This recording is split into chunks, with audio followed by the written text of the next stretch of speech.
Nigel, but we are back on, right? Are you around now, Nigel? Yes. All right. I am here. I am here. Yeah. Okano Kika. Let's see. How you say, Nigel? Okano Kika Kuli Pasa Apeshi na VJ, right? Asana VJ. Like yes. That's what it is. So we are on. Let me see. Let me see if I can put everything back how it was. Problems that. Yes, they were setting traps. We're falling for that. So, yeah, we're not falling for it. Oh my goodness. But let's run the show. Let's run the show. We are on right now, Joe? Yes, we are on. Let us run the show. We are on. Let me see. I have somebody in the background. Let's tell me if I on or not. I on? Yes, we on. Yes, yeah. Anyway, let's go. We're gonna have fun. We have a very interesting guest, and we will share a lot of information as it relates to our guest. But Nigel, I was saying that I was looking at my crystal ball and I could see you're setting up your vehicle and all of that. So I really thought that you were going to rock your shirts today, but it's all right. How are you doing, Nigel? I am doing well. As you say, I was caught up between the shirt today and tomorrow because I know it's two different things happening. Yes. So I was like, should I put my shirt on today and go to the welcoming party, or should I leave it for tomorrow for the motorcade? So I was kind of caught up. So I said, you know what? Leave it alone. Yes. Okay. But it's going to be a wonderful welcome ceremony. I'm pretty sure of that. The official one, if you want to call it that way. And then later on, we'll have the massive motorcade. Yep. Coming through. And Dominicans, we know how to have a good time of water. Oh, yes. So it should be a grand affair tomorrow. There's also Creole basketball in Dominica, Nigel. So the Creole basketball championships. It started this weekend as well, right? Yeah, a lot is happening. Nigel, you around? So we're not feeling something, But anyway, let me go ahead.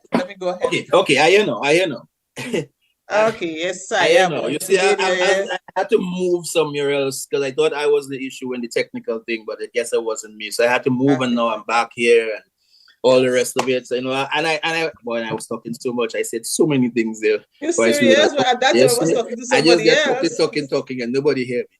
Yes, sir. Anyway. So anyway, I was saying good morning to all the folks in Boston. It's Boston Carnival weekend, so good morning to you, Liz. Yes. I'm not sure if you're entertaining or if you're just waiting. And of course, it's Notting Hill Carnival coming up as well, I think as well. Notting Hill in England, London. So Joe is probably not going to be on today because he's probably in the carnival, I guess.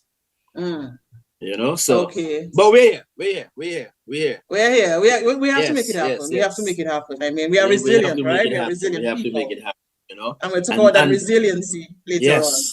And the fact that you're giving up your vacation Saturdays to be here shows your commitment to this. So thank you. Yeah. What's your Nigel? What can sway?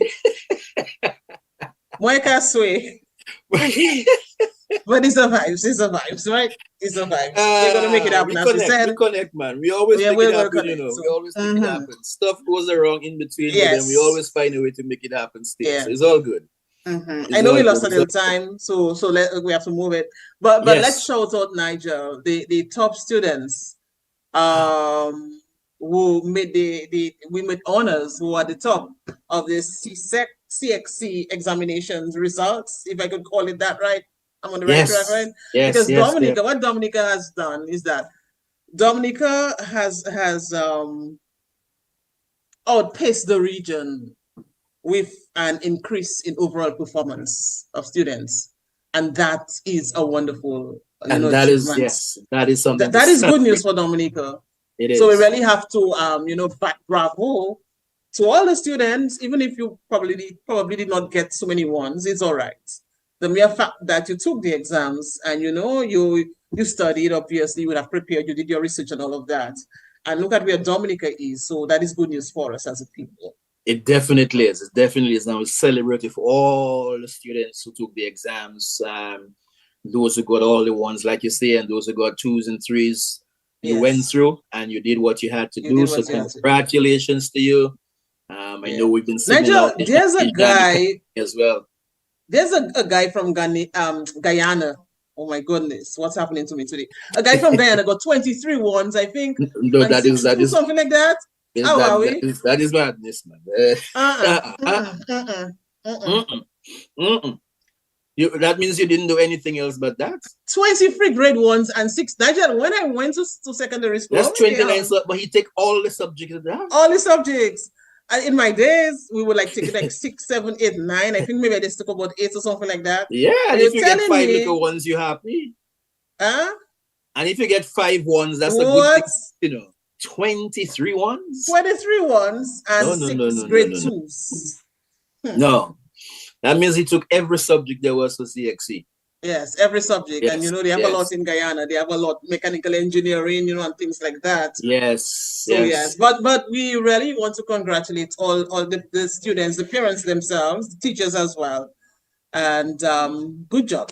Good job for getting through and making us proud in every area of it. And as we mentioned, throughout the entire Caribbean, we again showcasing that we have the knowledge, we have the to be able to perform at a high level.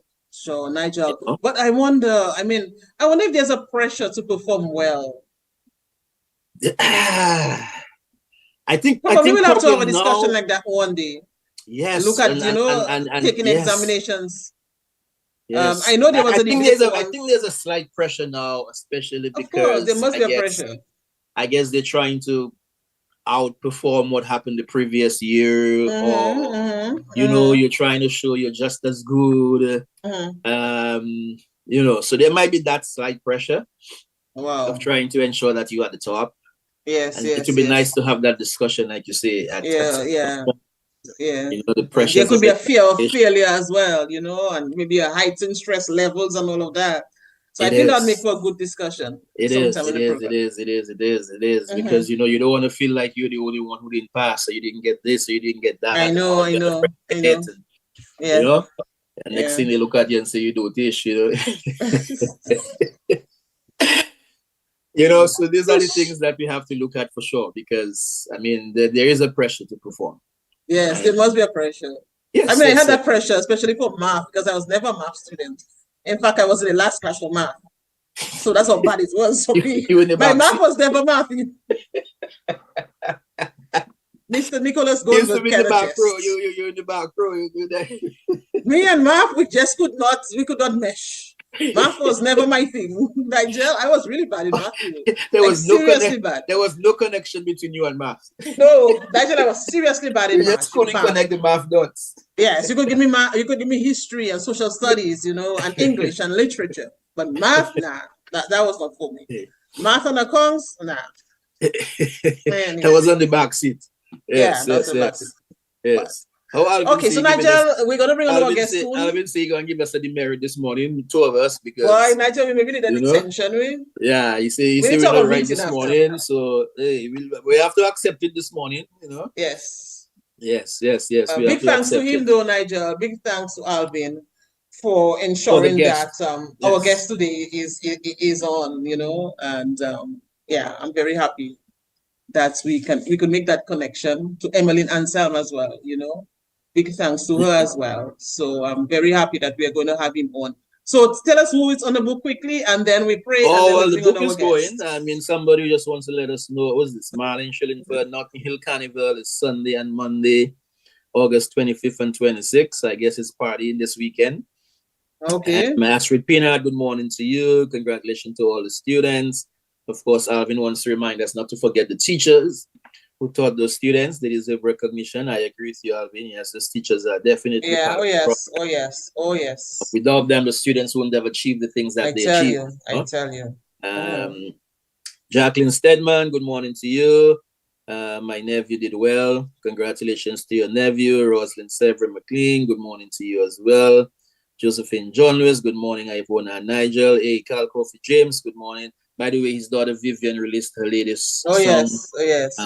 Big things are going on. And yes, songs really, really, really good, Yeah, Kofi, we really have to praise Kofi, Definitely. So, hey, Charlene, good morning to you. Jules, as always, good morning. And Sandra Norris, good morning. Always happy to be listening to both of you in New York. So good morning to everybody. Edwin in London and all the rest who are always logged on. Good morning, Alias. Good morning, sisters. Good morning, everybody who are part of connecting the family and trying to find out about Joshua's journey in a while. So it's a pleasure to have. Yes. By the way, did Elise enjoy her birthday on the 10th? I forgot to ask you last week. Yes, she had a wonderful birthday. I hope she has no complaints. She had nothing to do. Okay. All right. She spent it out of the house in a different area. And everybody catered to her. So hopefully she had a wonderful birthday. All right, that's good. She enjoyed. That's good. Yes. So Nigel, what about your daughter? Did she have a wonderful birthday? Yeah, she had a wonderful birthday as well. Good. We ensured that. Yes, we ensured that she enjoyed it. Yes. I don't know whose birthday coming up next, but whoever birthday coming up next, happy birthday to you. Chelsea birthday is coming Chelsea birthday come. Okay. Yes. September? Yeah, September. Okay. It's fast still. September 25th. It's fast still, but that's the next in line. Okay, September 20th, but she's next in line. Yes. Yeah. All right. So Nigel. No. So Chelsea September 25th. And then Amber is in December. That's it for the year. No, Amber is in December. Oh, you say every month you have a birthday. Every other month. Remember, it's 4 Nigel. What is it though? March, August, September, December. No, May, August, September, December. Okay. May, August. Okay, all right. Wonderful. All right, Nigel. Wonderful. Okay. All right. So let's pray. As always. And we bring on our guests. Yes. Heavenly Father, creator of mankind and the universe, we thank thee for the gift of life today and all the blessings you continue to bestow on your children. We seek your presence and intervention throughout this program, and we ask that you keep us connected always. We also pray for the success of the program, its coordinators and listeners, that they may find purpose and enjoy what we share. Bless our radio station, the nation, and may we grow to love and unite with each other, irrespective of our differences. All this we ask in your name, now and forever. Amen. Amen. All right. Wonderful. So Nigel, it is time to bring on our guest. I spoke to him. We spoke about like 2 or 3 times this week, and WhatsApping as well. And I'm just like so impressed. Nigel, I know we started and we spoke about the fact that Dominican students are excelling at the 60th level. But when you understand where Joshua Nicholas is from and what he is doing, you'll understand, how resilient we are as a people. He has Dominican background. So it's his story to tell today, and we are very happy. Joshua, how are you doing? Good morning there. I'm doing very well, thank you. How are you both doing? Okay, it's nice to connect with you. So we made it happen, right? Thank you for making it happen. It's awesome to be here. Of course, we had to make it happen. One thing with us and our guests understand, so there are times when we have a guest for a particular Saturday and something comes up and we would have to probably shift that guest to another Saturday and the guest would understand. So I'm happy we could squeeze you in because it wasn't easy, It wasn't easy. It was quick. To bump up someone to bring you in. But it's good that we have you on, Joshua. Thank you so much. Thank you. It's Nigel. Yes. It's a pleasure to connect with you here on Connecting the Dots and to share your journey and your story with us. So I know that there are those who might be wondering, Joshua Nicholas, how did he end up here? What is his Dominican connection? What is he doing and all the rest? So we'll get to that part of it. But first of all, tell us a little bit about Joshua in terms of that Dominican connection, and we can take it from there. Yeah. Absolutely. So I'm proud to have Dominican heritage. My grandparents on my dad's side, they're both from Dominica. My granddad's still here in Roseau. My dad, I think you might have gone to school with my dad, Nigel, Leroy Nicholas. Oh, you remember my gosh. Well, everybody, Nigel, you're alone. Anyway. Whoa. Hey, Leroy, good morning to you. I can't. So who's that Leroy Nicholas? I don't know. So who's your granddad, though, Joshua? Let me see. Good morning, Leroy. Good morning. That's my father. But who's your granddad? My granddad, Mr. Bernard Nicholas.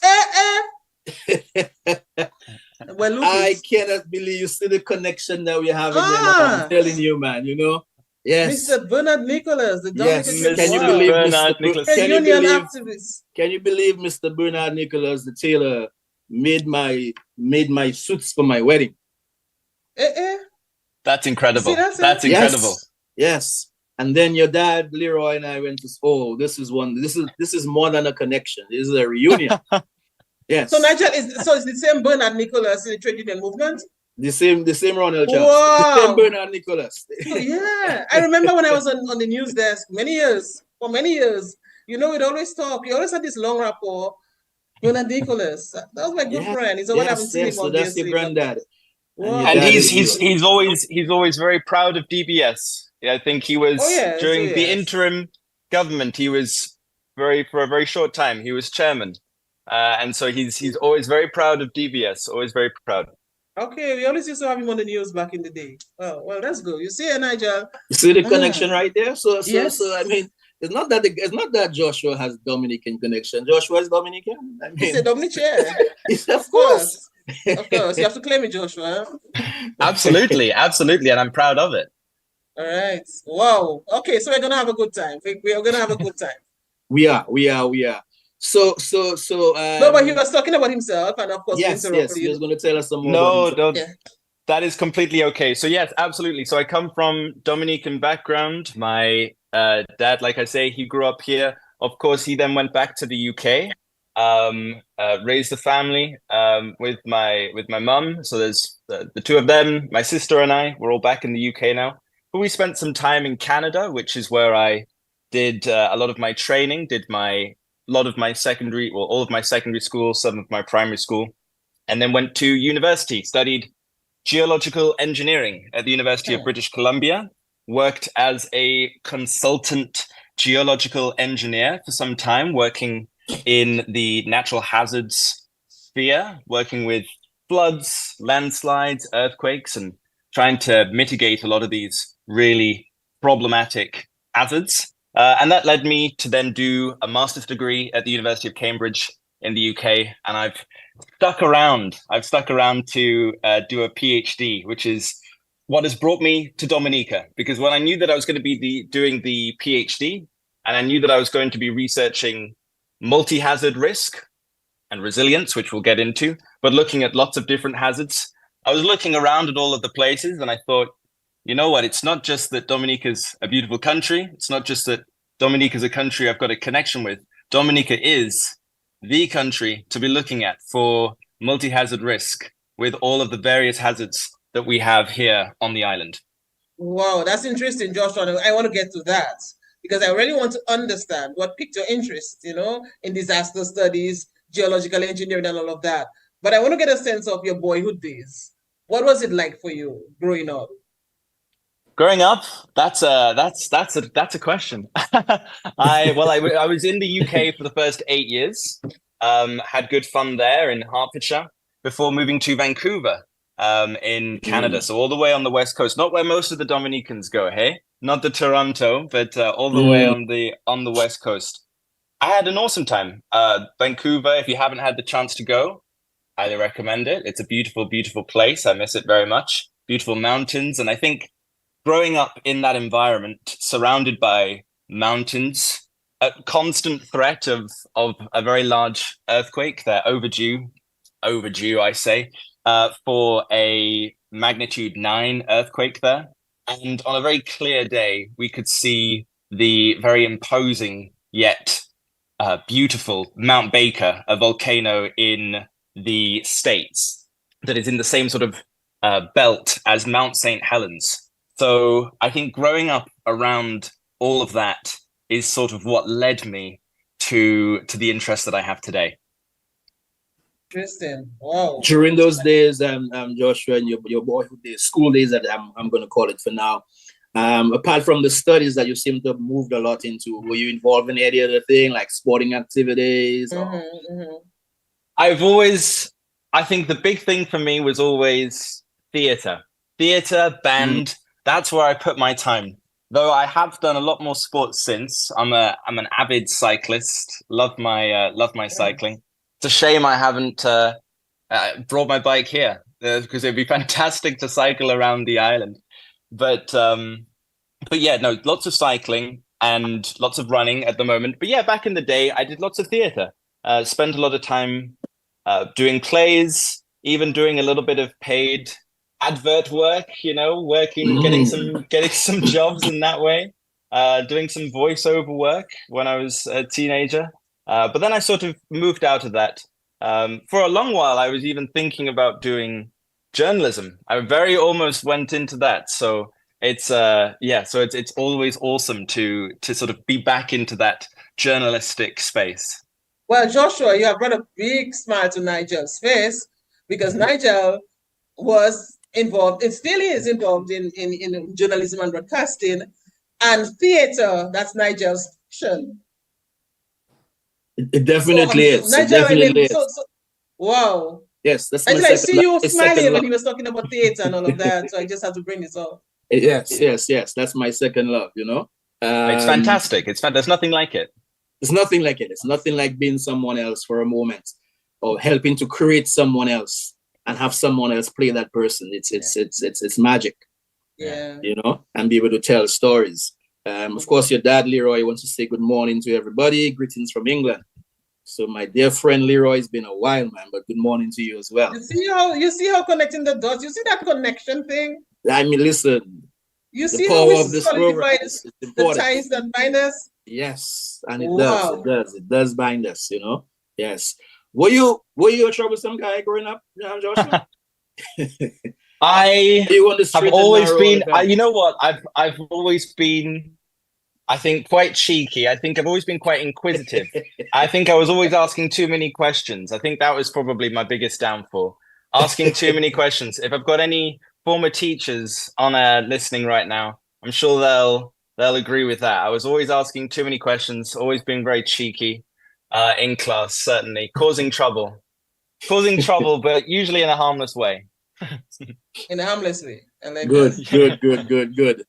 Joker wants to say good morning. I've only asked if you can excuse him. He was late this morning, so he said, if you can excuse him. Okay, we'll excuse him because we can't give any demerits or any detentions today. Not today, because we have our own problem. Yeah. So Joker, you're excused. Okay?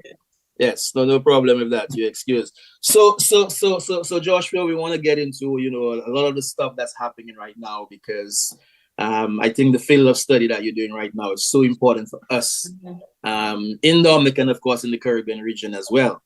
But just before we get to that, so then you did most of your schooling in Canada, right? Absolutely, yes, yeah.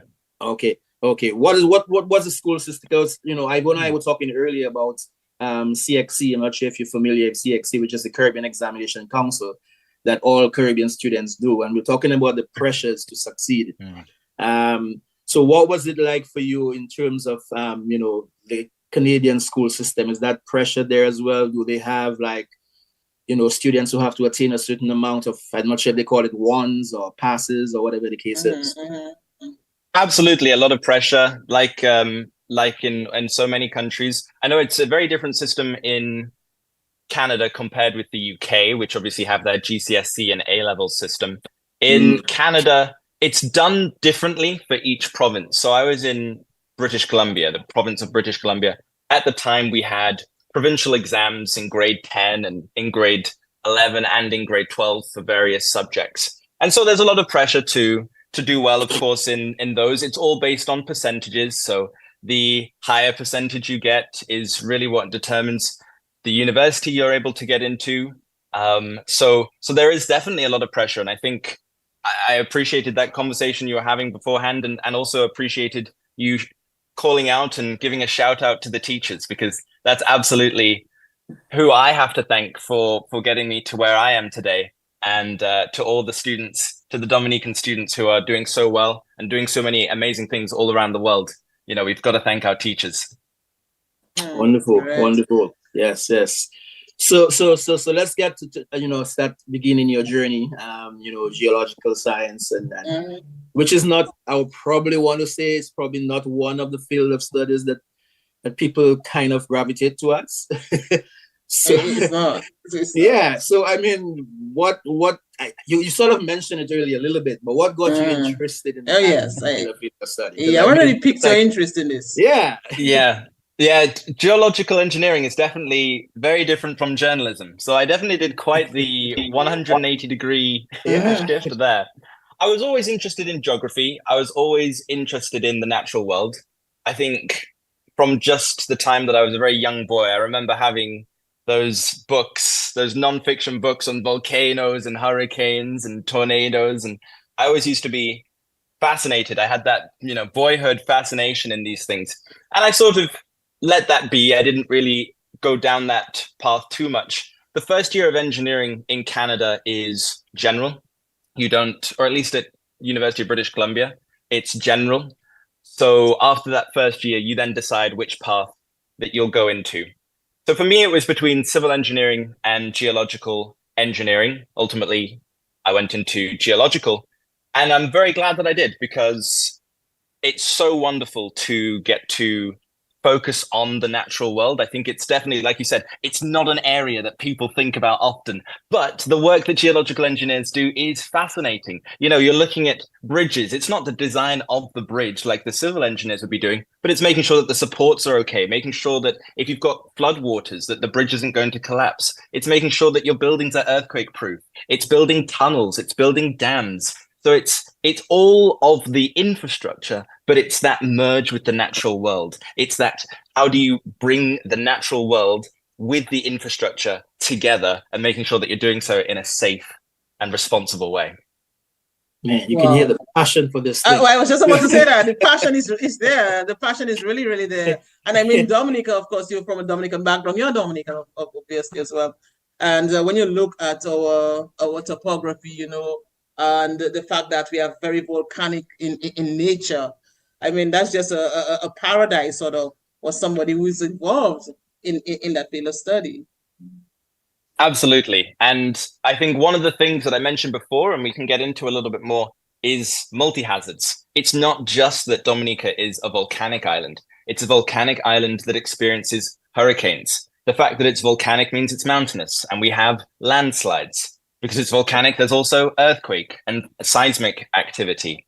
There's so many rivers that can cause flooding, but there's also the sea. And of course, so many Dominicans and Dominican communities are right by the coast. So it's not just managing one hazard, but making sure, and again, we can get into this, but making sure that when we're thinking about resilience, we're thinking about everything, that we're really connecting the dots, but we're pulling everything together, connecting all of those different hazards to make sure that the infrastructure, and importantly, the people, are safe.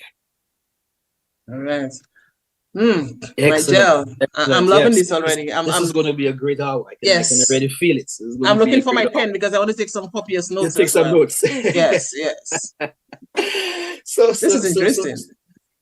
So Joshua, in terms of when one is deciding to, say, for example, build a bridge or build whatever infrastructure you want somewhere, as a geological engineer, what role do you play in that? What is when do you come in? Is it prior to it being built? When does the geological engineer start the process? All throughout. So definitely prior, during, and in some cases afterwards as well. So what it looks like before is doing checks, making sure that we understand the area. You think about something like civil engineering, and this isn't to bash civil engineers. Of course, within engineering, there's of course fun camaraderie between the different engineering disciplines. But a discipline like civil engineering or mechanical engineering, they're working with material. They know the material properties that they're given. They know the properties of steel. They know the properties of concrete. With geology, we don't always know exactly what we're working with. We're looking down at the ground, but we're only seeing the 2 dimensions that we're looking at. We have to drill. We have to do deep investigations. We have to do all of these different drill holes, bore holes, take the samples back, do analyses on them, figure out what we're working with. And importantly, also making sure that we're getting enough data. If you're building a bridge, you can't base that on one borehole. You've got to look at lots of different things. You've got to sort of connect the dots. You've got to build this sort of jigsaw puzzle as you're going, because what you're trying to do is figure out as best as possible, to the highest level of accuracy that you can, what are the material properties you're working with. Then during construction, you're trying to figure out, okay, is it what we thought? Is it what we thought, and what's happening? Assessing as you're going, are strange things happening? There's a really interesting case study in the UK when they were building the Elizabeth line, the latest underground tunnel, and they were going very close to the Houses of Parliament, the Palace of Westminster. They were boring a tunnel very close. And of course, that's a national landmark. You can't have anything happen. And so they were concerned about Big Ben tilting. They didn't want Big Ben to become the Leaning Tower of Pisa, the Leaning Tower of Ben. And so the ground there is very, I mean, it's a river delta, it's a floodplain, right? London's right next to the River Thames. So the material's very soft, it's very silty. And so they were monitoring it, making sure that it didn't move. And it was moving a little bit. And this is just based on case studies that I've read. It was moving. And so the geological engineers then have to come up with creative solutions. Okay, how do we make sure that Big Ben doesn't topple over? How do we protect it? And so what they did in that case, to my understanding, is they used grout. So like a cement mix, they pumped that into the ground, let it set, and then they drilled their tunnel through the cement. So then it was stronger instead of drilling through the soil. So that's what they do during, is assessing the situation. And then afterwards, it's just continuing to check, making sure that what's happening is okay, making sure that nothing bad's happening, and making sure that if anything is, and obviously I've been using the example of tunnels and bridges, but this applies to buildings and dams, like I mentioned as well, and other infrastructure, but making sure that what's happening is okay in the long run. Wow, Nigel, I'm listening to Joshua, Nigel, and I'm going back to the conversation we had before we started, and I was talking about math, and we just could not connect. And obviously, it's to be involved in something like this, Nigel, I mean, math has to come into play, right, Joshua? Absolutely. There's a lot of maths at lots of different levels. I think for me, some of the most fun that I had with maths, which probably sounds, I bet there are people groaning on air right now. Fun with maths are probably saying, how's that even possible? But the most fun that I had with maths was doing risk assessments, which again has led me into the work that I'm doing now. But doing risk assessments and trying to work out the probabilities of different disasters occurring or different natural hazards occurring. So again, looking at that post construction, what that looks like. A lot of the work that I did in Canada as a consultant was doing work for linear infrastructure. So that could be electrical lines, that could be pipelines, that could be railroads, that could be roads generally. So it's looking at linear infrastructure and assessing it continuously, assessing it for landslides, making sure that there aren't any landslides that could come through and affect that. And so a lot of that is maths. You know, you're doing this probabilistic assessment. You're looking around, you're trying to find, you're basically a detective with maths as well. You're looking for observations in the field, but you're using that data that you're collecting to generate these probabilistic models to determine how likely is it that something could happen. So maths is definitely involved in the work that we have to do. So of course, Ivona, you won't be able to do that part of studies. Okay. No, we'll leave that for Joshua. Yes. In terms of the work that you did in Canada and some of the, I guess, not so much natural disasters, but I'm going to use your word hazards because you seem to be using hazards more than disasters. So quickly, there was a difference. Oh, you've opened up a can of worms there, Nigel. That's a good. I'll say it very quickly. I'll say it very quickly because it's definitely something I'm passionate about.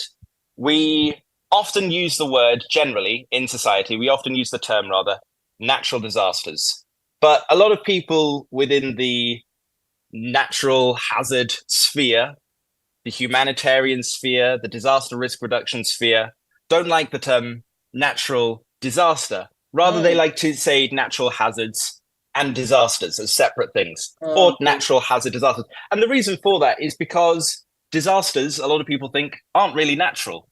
You know, if an earthquake occurs in the middle of the Pacific Ocean on an uninhabited island, and there's no tsunami that's generated, so it doesn't affect any person, and there's no animals living on that island, it's absolutely bare. It's not really a disaster. It's just a natural hazard that has occurred. What makes things a disaster is when it affects humans, when it affects us. And you can see even this has to do with so many factors. It has to do with just the mere presence of humans, but there's so many social factors as well, which I'm sure we'll talk about later with the conversation around resilience. But there are cases where you have an earthquake. I don't quite know the ins and outs of it, but let's use the example of Haiti in, I believe, 2010. You had an awful, awful earthquake that I appreciate was based closer to Haiti anyway, but it didn't have as much of an effect on the Dominican Republic. You can look at flooding that occurred in Europe over the last number of years, and it will affect countries differently. What I'm saying is that what makes things a disaster is the social situation. It's preparedness. It's how people perceive the risks. It's the amount of protection and mitigation infrastructure they have in place. If you have one community that's really prepared and one community that isn't, the hazard might emerge as a disaster for the first unprepared community, but for the second, it's just a hazard that comes through, no disaster. I love that. I love that explanation. Almost the disasters, the impact is going to have on that. You know, depends on the impact that sort of determines, in a sense, whether we're going to say hazard or disaster. I love that distinction there. Of course, for those of you joining Connecting the Dots, so our guest is Joshua Nicholas, and he is a geological engineer and bright, young, very bright. Dominican. Yeah. So let us get to the part of why you are here, what you are doing, how long have you arrived on island, and let's give Dominicans a sense of who you are really. I think you have been here for a while now, and you're conducting a survey. So I want to know about that because we want people to understand that's what you are doing, and we want to generate more support in that regard. So tell us why you're here. Well, to all the Dominicans out there, hello, bonjour. And again, it's fantastic to be here. So I've been here now for 6 weeks, I think, just over 6 weeks. And I've had the most wonderful time here so far. The purpose of my research, the purpose of me being here, is to study broadly disaster resilience. So resilience to disaster events. I mentioned already that I chose Dominica because of the connection that I have to Dominica, because Dominica is such an incredible place to look at natural hazards generally, with there being so many. And the purpose of what I'm trying to accomplish is to try and unpack this term that gets used so much, resilience. What does it mean? And importantly, what are the things that Dominica has done and is doing that makes it resilient, so that that can be used as an example for not just other Caribbean nations, but island states and countries around the world. What is Dominica doing right now that makes it resilient? But then the flip to that also is what more needs to be done. There's still a lot of talk about things that could be done to make Dominica more resilient. Of course, there are barriers to that. And that's, of course, an issue not just for Dominica, but for any country. There are always barriers as to what can be done. But I'm essentially trying to create a wish list. What's the full scope of things that could be done if possible, so that we can start having conversations going forward? Okay, this is what's working well. This is what we need to champion. And these are the things that still need to be addressed. How are we going to mold those and fold them into what we're already doing?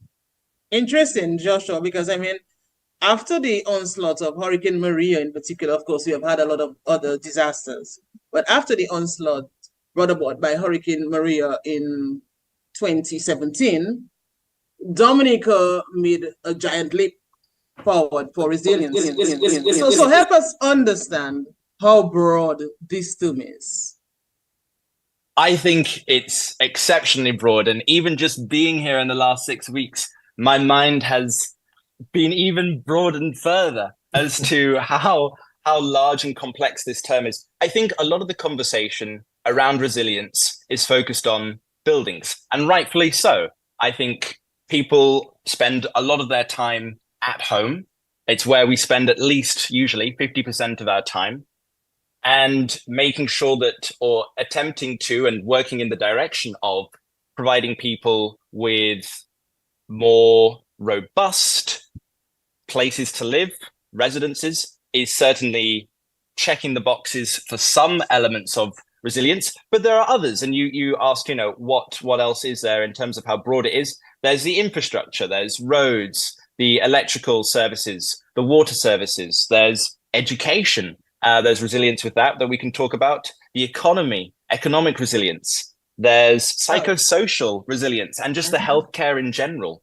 So all of these tie into this broader idea of what makes Dominica resilient.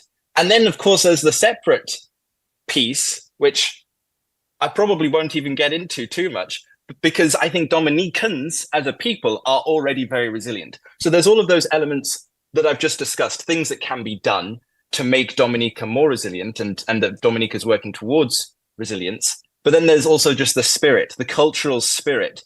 And as you mentioned already at the beginning of the show, we are a resilient people. Dominicans are a resilient people.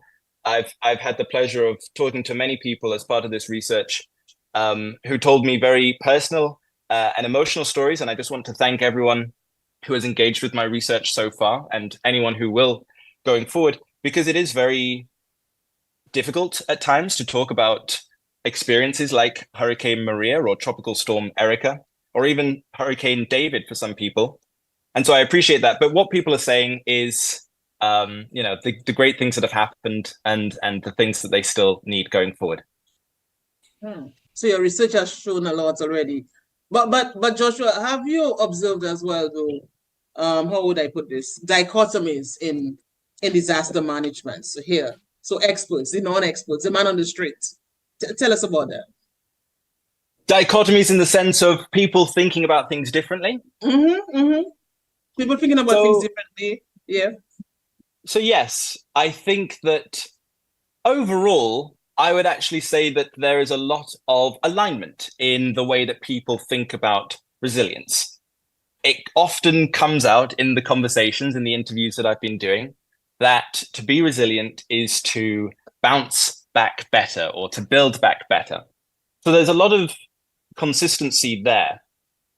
I think that that's a great way of thinking about resiliency as a whole. We want to be better, but I think diving into that a little bit deeper, it's what does better mean? And I think that's where it means different things to people. So I think, to answer your question, there isn't so much a dichotomy in terms of how people are talking about it, but perhaps in how they are defining it. Because better to one person might mean a concrete roof. They put a concrete roof over their head, and now their structure is better prepared for a hurricane. That's great. That's fantastic.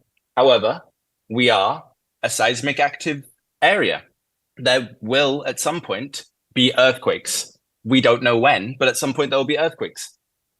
The questions that arise in some of these interviews, this isn't my personal or expert opinion, but the opinions that arise in some of these interviews is, are these structures, or the structure that they've built even for themselves with a concrete roof, is that better for resilience against something like an earthquake? So I think that's where the dichotomies start to arise. It's, well, what does better mean? Interesting. It is. In terms of go ahead. Okay, go ahead. I was just about to ask you what is the book saying, but it's all right. We will get back to this. Go ahead, Nigel. Oh, no. The book is going crazy. Any questions from the book? You have to check the tube as well. Dave Hector is saying this is so important and informative. Thank you so much, Alvin Thomas, bright, intelligent man. Marshall Alexander, good morning to you, of course. Oh yes, yes. Yes, Marshall Alexander, that will be his area. So we'll be talking about the disaster management team as well. Patricia Thomas, very eloquent young man. Let's see. So yes. Good to be on board this morning. Recent graduate of Euro Applied Meteorology, Climate and Management. That's Marshall. Excitement in his voice. So, I was just told that Joshua was also valedictorian at his high school graduation.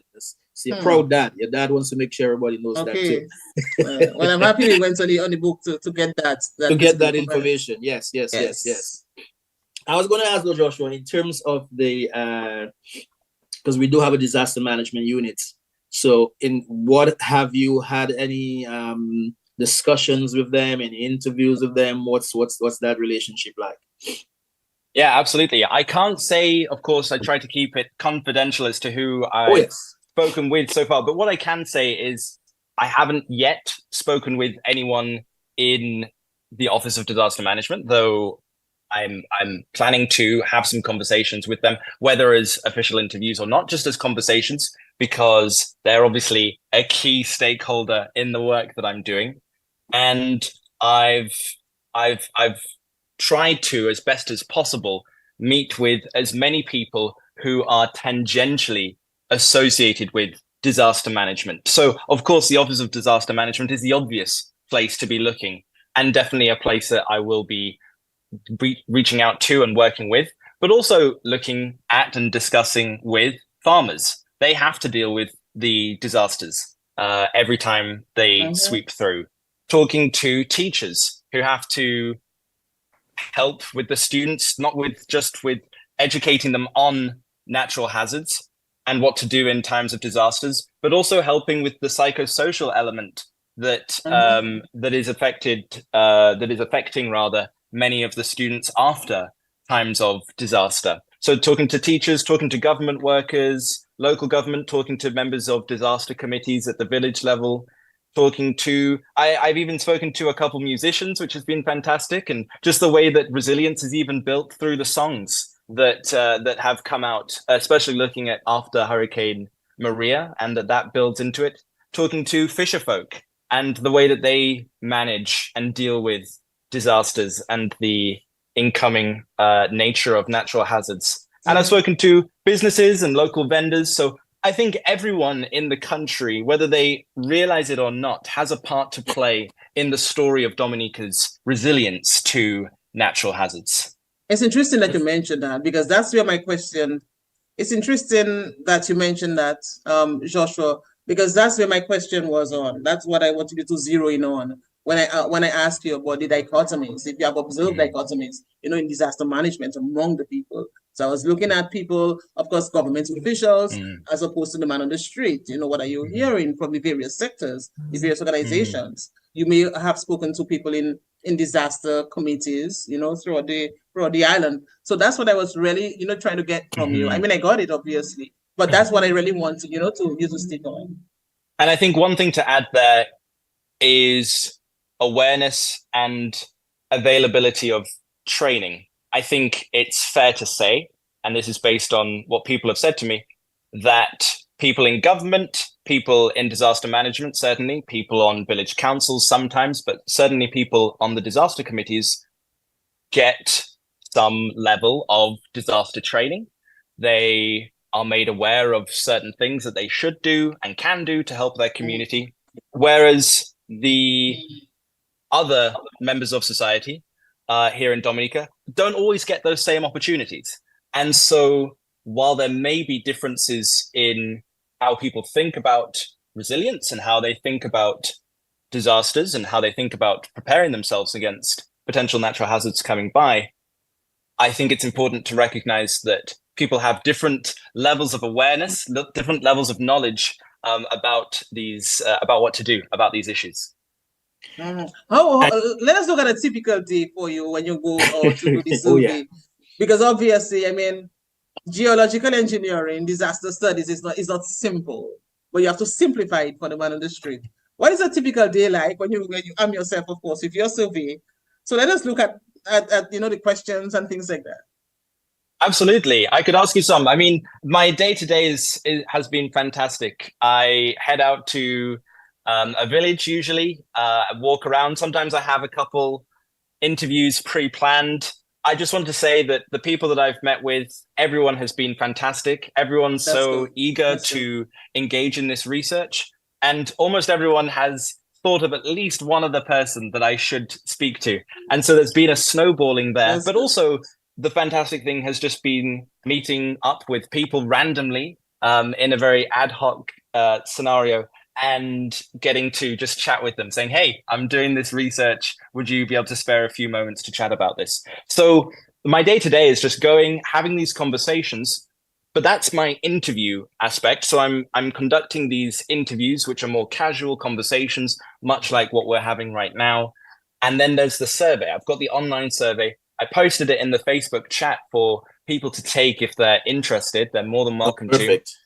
And the survey is like a 15-minute survey that people can take, and it goes through various questions. It's more quantitative, whereas the conversations are obviously very qualitative. What do you think? How do you feel? What did this make you do? Whereas the survey is more on a scale of 1 to 7, boom, boom, boom, boom, boom. So I'm able to do both, which has been fantastic. Interesting.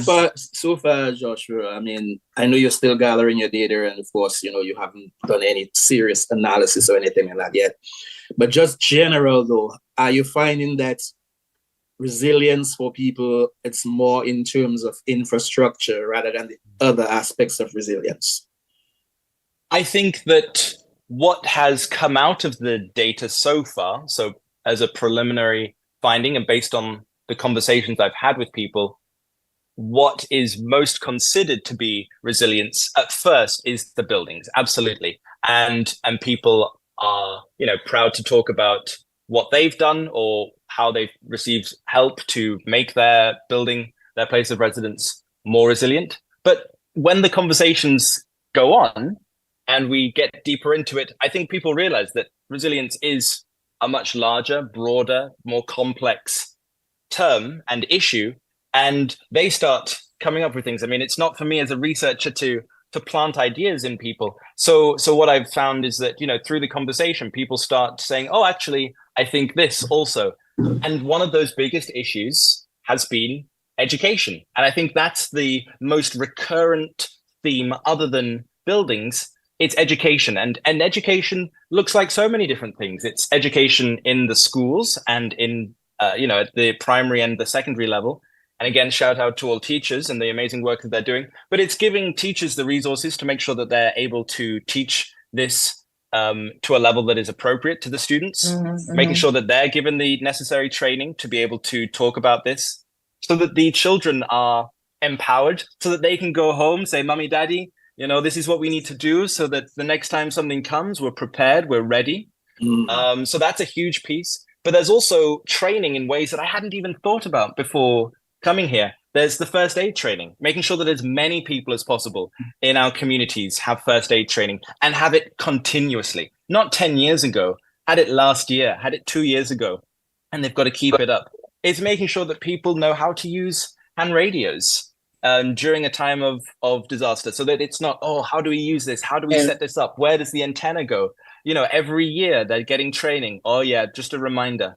It's making sure that people have training on even other simple things like using a chainsaw. You don't want to be caught in a situation where, you know, all the trees are down and you realize you've got this chainsaw and you've no idea how to use it. You've never used it before. So it's making sure that people are given training on how to do that.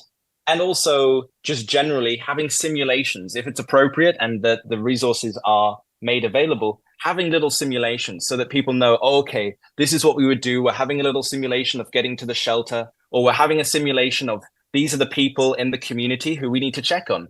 Having an ongoing list of those at risk in community, the older members of our society, those who have issues with mobility, and making sure that we're updating that and thinking about it. So the education piece, I think, is what really comes through as this other element of resilience that people through the interviews are thinking, that's a huge element. And they get very excited when they talk about what they would like to see in that regard. Wow, Nigel, I'm well pleased with this. Yes, I love this. Yes, I am. In terms of the direction of this. As a follow-up as well, Joshua, and again, I know you're still collecting all your data and everything else. And it doesn't necessarily have to be in Dom, it can maybe throughout the rest of the work you've done already as a consultant. Do you find a situation where depending on your area, like, you know, if it's urban or if it's rural, that resilience is different for those sets of people? Absolutely. I think that there's no one size fits all for resilience, not just within different communities, but certainly different countries too. What works for one country won't work for another. I mean, I don't want to say that it worked, and I'm not casting my opinion on this matter, but you compare somewhere like China and the States, they're two easy countries to compare. They're very different in many ways, but you look at how China worked through the pandemic, and you saw how strict it was in ensuring that people were quarantined, and you compare that to the States. Imagine if you'd brought that model to the States. There'd be uprisings, there'd be anarchy if that level of enforcement was brought upon the people of the United States. And so there's definitely a culture. I mean, I appreciate that there were also instances where that was protested against in China. So I don't want to say, I don't want to cast my decision or opinion on what worked. But the idea that resilience does have to fit a cultural narrative also, and that's very important. And even within the island, looking at different communities, because they have different hazards. They're exposed to different threats. What works in Point Michelle, or what people are concerned about in Point Michelle, probably a lot to do with the ravines, which we saw after Erica and with Maria, and also the ocean, the sea surges. That might not be the biggest issue of resilience compared to a place like Good Hope, where we're maybe more concerned about the landslides and making sure that people are safe from those. So it's definitely not just a national, but a community-specific issue. What are you observing, though, Joshua, when you look at the demographics, especially where age is concerned? So you talk to a teenager, and then you talk to an elder in the community. How much do you learn from the elders in particular? They could give an idea of how the community was before all the changes were made and things like that. You'd go to the fisher folk would give you probably a different story, especially the elders, in that sphere. So what are you observing? Absolutely. And this is actually a little bit of a gap in my research so far. I'm only looking at people aged 18 and over. So I'm only looking at adults. And most of the people that I've interviewed, definitely most, like the majority, have been over the age of 45, certainly. Potentially even the majority are over the age of 50. So there's definitely a gap right now in the younger population. And over the next month that I'm here, that's definitely going to be one of my target audiences, to reach out to the younger population. They'll be heading back to school soon, back to college. So I'm hoping to chat with them there. But what I can say is that by speaking with people who have experienced Hurricane David has been very useful. They're able to paint a picture of what that Category 5 hurricane looked like. And oh my goodness, how different was Maria? And comparing, these two Category 5 hurricanes, yet their level of destruction was night and day. They're able to talk about what the community used to look like, talk about, infrastructure, what the infrastructure was like, how the infrastructure has changed over time. I think one of the most important themes from the younger people that I've spoken with so far has been the importance and the recognition of psychosocial support. Some of the people that I have had the opportunity of speaking to were very young, were teenagers or younger when they experienced Hurricane Maria or Tropical Storm Erica. And I think it's very important, and I think across the island that this is recognized, but I think it's important to recognize for myself and in this research that these experiences are traumatic, and that young people will then be holding on to these, in some cases, holding on to these memories and living with them. They haven't previously seen something like Hurricane David. So I suppose that's one difference that I've seen, but more needs to be investigated there. So you go out every day to conduct your survey? You go to the various communities, or how is it done? Usually I head out 3 or 4 times a week, and then I spend time back at my granddad's transcribing, going through, making sure I've got it all written down, and then also trying to promote the survey and message other people to reach out to find other people that I could potentially interview. So yeah, usually 3 or 4 days a week I'm heading out. As you mentioned, promote the survey. They were just asking if you can repost that link. Oh yeah. So people absolutely ask you to repost it. So whenever you get a chance, you can repost it on the Facebook page, and that be on now. Sure. They can get into that. Whilst you're doing that as well, Joshua, just on the side, have you had the opportunity to meet with Dr. Lennox Honeychurch? I have not yet had the opportunity to meet with Dr. Lennox Honeychurch, and I certainly hope I get the opportunity to, because the amount of knowledge that great man has on the history of the island, looking at everything from its cultural history to the geographical history. To get his insights and his perspective would make a huge difference, I'm sure, to the research. Just to give it a little bit more context, that I can do all of the reading in the world. I can read through his books, but I can't even that won't give me the level of knowledge and the level of wisdom and the level of experience that the great Dr. Honeychurch has. So I'm hoping in the next 4 weeks I might be able to connect with him. Yes, he listens to Connecting the Dots. So let us make it work. Yeah, man, that's my friend, you know. So in terms, and that's just general, okay, Joshua, just general. And I think I want to mention earlier about the topography of Dominica and so on. As a geological engineer yourself, and being involved in those situations, do you think that we are more prone to those natural? A blessing and a curse? It's like a blessing and a curse, for real. Do you think we're more prone to those natural hazards and in some cases disasters than other countries? And yes. You can keep it general if you wish. Yes, I think that's very fair to say. I mean, it's not really a matter of opinion so much as just looking at the data and looking at what we're seeing. I mean, a report came out from Pan American Health, I believe, in 2019 that said that over the past 20 years prior to that, I think 60% of all, I think it was 60% of all natural hazards that climate-related hazards that occurred in the world had occurred in the Caribbean.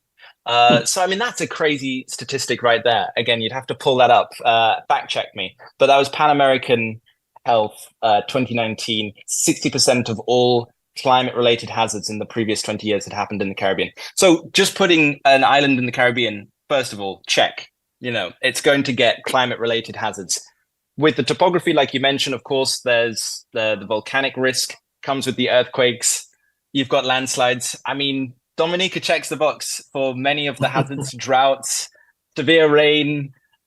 It's certainly, based on its geographical and geological setting, is susceptible to a lot of different hazard types. What do you say, in a sense, also, again, from your data and whatever just general conversations you've been having, that for us in Dominica, our focus on resilience and focus on hazards has more been hurricanes and not so much on the other hazards that can occur? I mean, I think the way I'm interpreting your question is, how much has it been focused on climate-related hazards? Yeah, it seems to me that oftentimes when we talk of resilience and talk of hazards and disasters, we only focus on the hurricanes, that part of it. Yeah. We don't focus on the fact that we have, landslides and earthquakes and so on. Absolutely. Yeah, absolutely. And that has come through the interviews. It is a matter of opinion through many of the people I've discussed that the focus is on hurricanes. I do ask people, what are you most concerned about? And for good reason. Many people say hurricanes or tropical storms. That is what people experience the most of. That's what is most frequent here. And that's what people remember. People remember Erica. People remember Maria. People remember David. People don't remember a volcano because there hasn't been an eruption here for over 100 more years. Right? But we have had a lot of tremors. Indeed.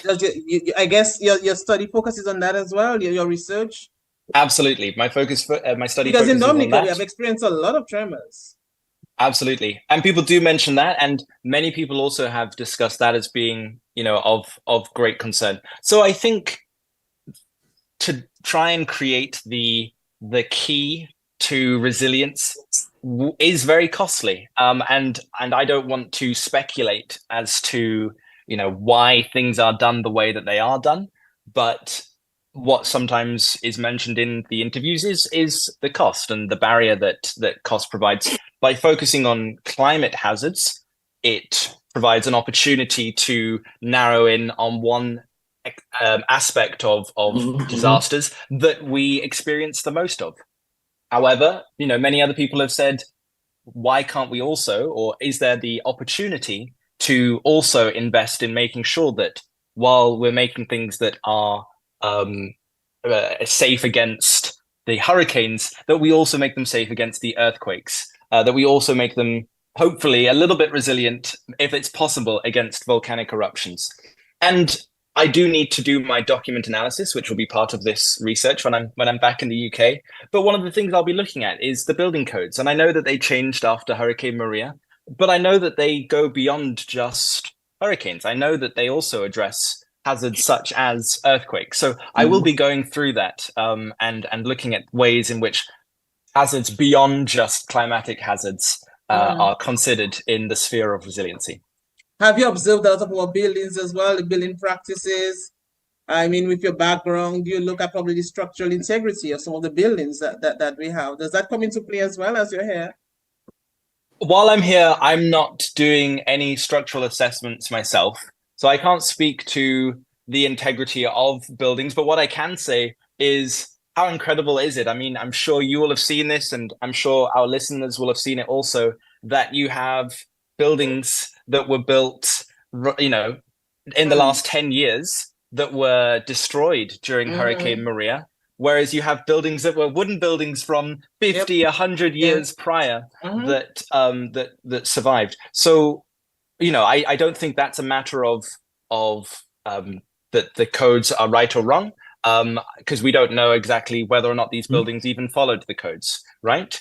And also, I don't think it's a matter of there being blanket statements as to wooden structures are bad, because we've seen proof that wooden structures can be built in a way that is very resilient. So I guess to answer your question, while I haven't been doing any official structural assessments and can't speak to what is or is not a structurally sound building, I can say there's certainly a wide spectrum of buildings that are apparently seem to be safe, or at least resilient, have some resilience against hazards, and that they come in all different shapes and forms, from wood to concrete. Excellent, excellent. What about in terms of just tying in as a geological engineer, and of course doing this research on resilience, do you think that we should have a situation wherever we are putting up new buildings or putting up new structures, that we should have a geological engineer as part of the process? Absolutely, I think so. Yes, I don't know, again, to what extent geological engineers, or geotechnical engineers as they're sometimes referred to, as a subset of civil engineering, are used in Dominica. I certainly hope so, because on an island like this, it's integral, right? The work that I was doing in Canada is what I can speak to, and we did a lot of work in, albeit not too much in volcanic regions, but in areas of similar topography. And there's so many complex issues that you have to consider. The type of soil, the way that the soil has been compacted over time will address and influence its strength and what you can put on it. The slope, how steep the slope is. And again, the type of material, how deep your foundations are, what your foundations are in. Are your foundations in soil, or have you put your foundations all the way down to the rock, to the bedrock? You know, how far away are you from the river? Are you right next to it, or is there a bit of a buffer zone and you're a little bit further away? So, I mean, it's not for me to say what is the current state of practice here. I just certainly hope that if it's not a geological engineer or a geotechnical engineer, I certainly hope and assume that someone is thinking about some of these issues. But that again is something I'll be looking into. Okay, but Joshua, I get the impression from what you're saying that you're really satisfied with your journey here. It would be remiss of me, though, not to ask about challenges, because I'm sure that there are challenges that confront you on this journey in Dominica as you conduct this research, this survey. So let us look at some of the challenges that you are facing. Challenge number one that comes to my mind is the cost of vegetables. Yeah, the cost of vegetables. The cost of vegetables is so high. I can't remember where I went into to get some carrots. I was thinking, goodness me, that is very high. But I think that speaks to a broader challenge, which people have, perhaps not a challenge of mine, but a challenge that people have discussed, and that is the economy, and that's a challenge that has arisen through many of the people I've interviewed. They talk about the economy as a challenge. They talk about how the economy, to them, their perception of how it's bounced back after Maria, and then of course double hit after COVID. Erica, Maria, COVID. Talking about the price of things, and then talking to farmers and the struggles that many of them have faced after Maria and still face in some cases. So I would say that that's a challenge that people have brought up. For myself, I think the most challenging thing is to, I wouldn't say it's a challenge, but just to make sure that I'm doing my research well and making sure that I'm being very neutral. It's not my place to come in here but of course, I do have the background in geological engineering. I am a registered geoscientist in Canada, but I'm now a social scientist. And so while I can speak at a high level about many of these hazards, which is a great advantage and very useful to the research that I'm doing, it means that I can have technical conversations with a variety of people. But I'm not here to come in and say what's right or wrong. I'm not here to say what's working well or what isn't. So it's a little bit of a challenge sometimes. I just have to remind myself in the interviews that I'm doing, I'm here to listen and I'm here to report what people are saying. And I think that will be going forward a challenge as well, making sure that I'm doing justice to the variety of voices that I've received word from, making sure that I'm doing justice to their lived experiences, making sure that I'm telling their story in a way that they feel is appropriate and that they feel is true to what they've gone through, and hoping that somehow, someday, my thesis doesn't just end up as a dusty file on someone's shelf, but rather, is used in policy creation or is used by NGOs and international aid organizations to highlight, yes, this is what Dominicans doing well. This is where we need to continue putting money. And these are the things Dominicans are saying still needs to be done. These are the projects that we should provide aid for. Joshua, speak to young people who are interested in this field. Young person probably listening now, interested in this. What would you say to them? I'd say it's the area to be. It's the next 50, 100 years are undeniably going to see an influx of natural hazards around the world. That isn't a controversial statement. That's simply what the data is showing us based on the effects of climate change. That's, of course, specific to climatic hazards, which again sort of gives us cause for why perhaps we often focus on that. There's, of course, the volcanoes. If we're talking about Dominica specifically, there's the volcanoes, there's the earthquakes. So given the fact that we are expecting and have seen over the last 20 years, especially, an increase in the frequency, and if not the frequency, then also the magnitude of climatic natural hazards, there's going to be a need for this. We need to be thinking, how are we going to protect the world's population? Areas are going to get hotter. I'm not saying that will be Dominica, we don't know, but some areas are going to continue to get hotter. The hurricanes may become more frequent, higher magnitude. It's a very, very serious thing. We can't, not just Dominica, but the world, we can't allow hazards to knock us back if they're occurring year after year. We need to be like Japan is against earthquakes. And I could talk further about, their approach to multi-hazards, but, somewhere like Japan has spent a lot of money, a lot of time in making their country very resilient against earthquakes. And I think we just need to constantly be thinking about hazards, like the way that the Japanese have around earthquakes, but we need to constantly be thinking about hazards all over the world as conditions continue to get worse. Someone was asking earlier, Joshua, in terms of the research that you're doing and just overall as a geotech scientist as well, drainage issues. Is that something that you are also including? And they wanted to know if you're including that in your research or just to speak on it generally. Absolutely. Again, I'm confined to speak about what people mention. So, for example, if I saw something that was an issue here, if it didn't come up in the surveys and it didn't come up in any of the documents that I did, and it didn't come up in the survey, then it wouldn't be part of my research because it didn't come from Dominicans. Right. It wasn't of concern to them. Drainage has come up. You were talking about earlier with respect to older versus younger people, what people are telling me and their experiences. And some people have said, "Oh, when I was a little girl, when I was a little boy, there used to be deep drainage channels in the town, in the village. I remember our basement was sacrificial. We just stored things down there, but there wasn't any, we didn't have anything in the basement. It was just poles, and then the river would come through, and everyone was upstairs anyway. The basement, there was no one down there." And then they say, but over time, we've built into the drainage channels, we've built into the basements and into the ground floors. I'm not saying that this is something that is experienced in every village that experiences flooding, but I can say that this is something that's come up in a couple of my interviews.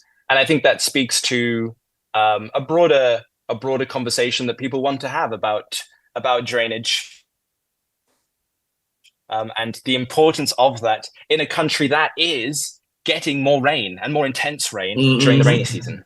Yes. In terms of the research, I mean, how much longer, and then sort of a time frame for you in wrapping up and having it published and all that sort of thing.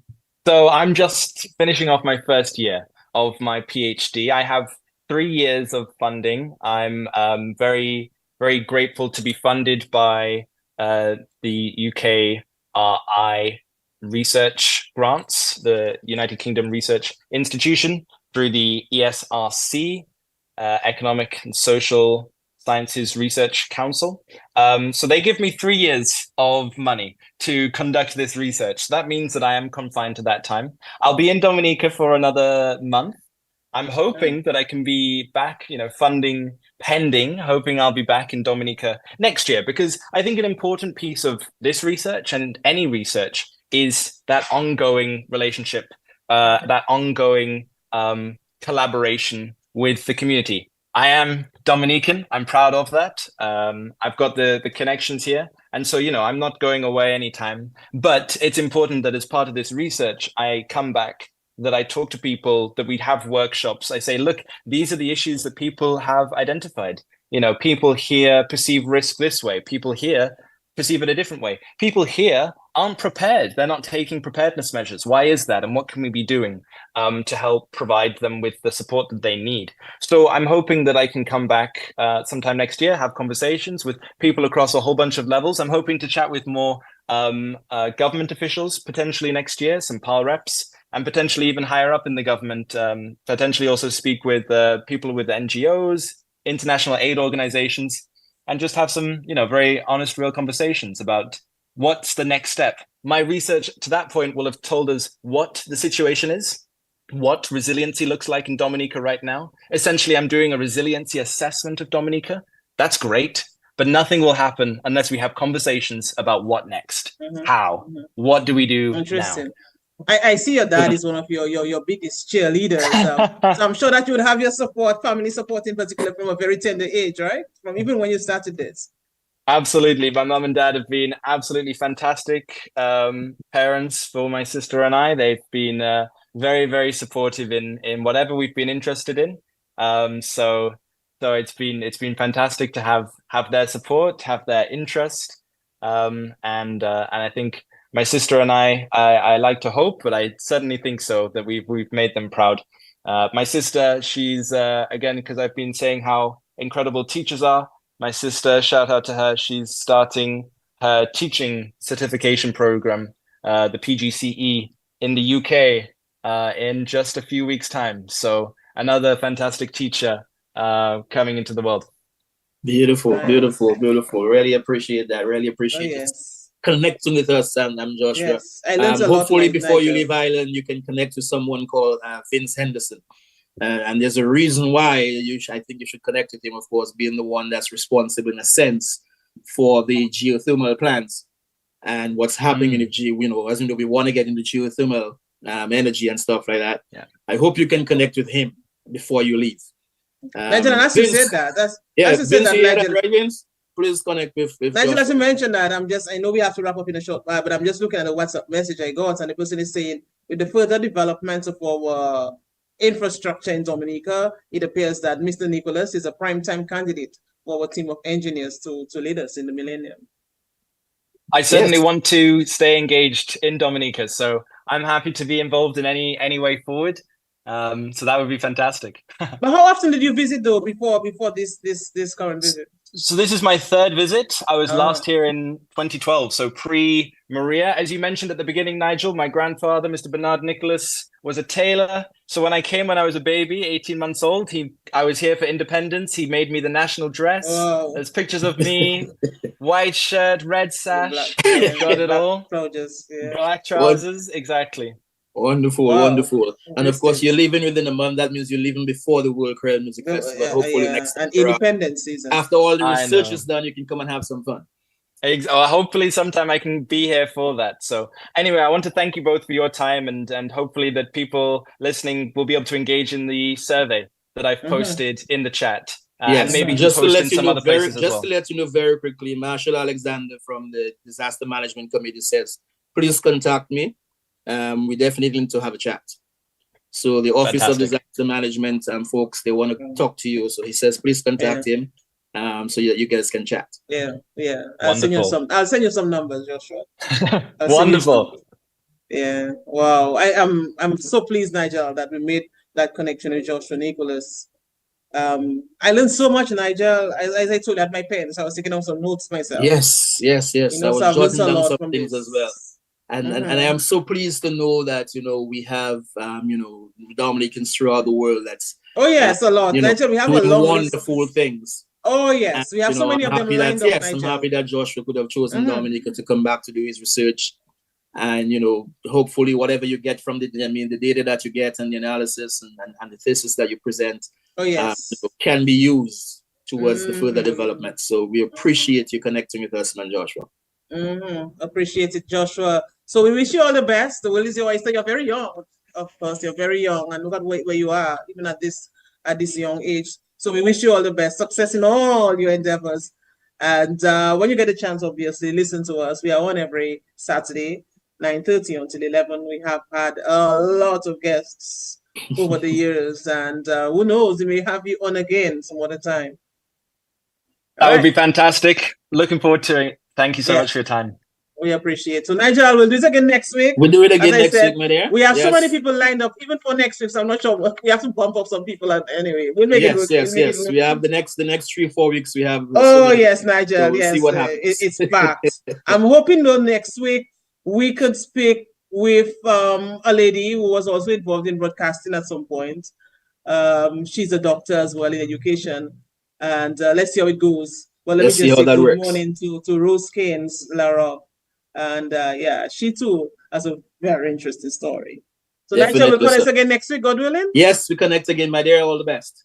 All the best to you. You take care. All the best to you, Joshua. All right, so that's it from us, TBS Radio.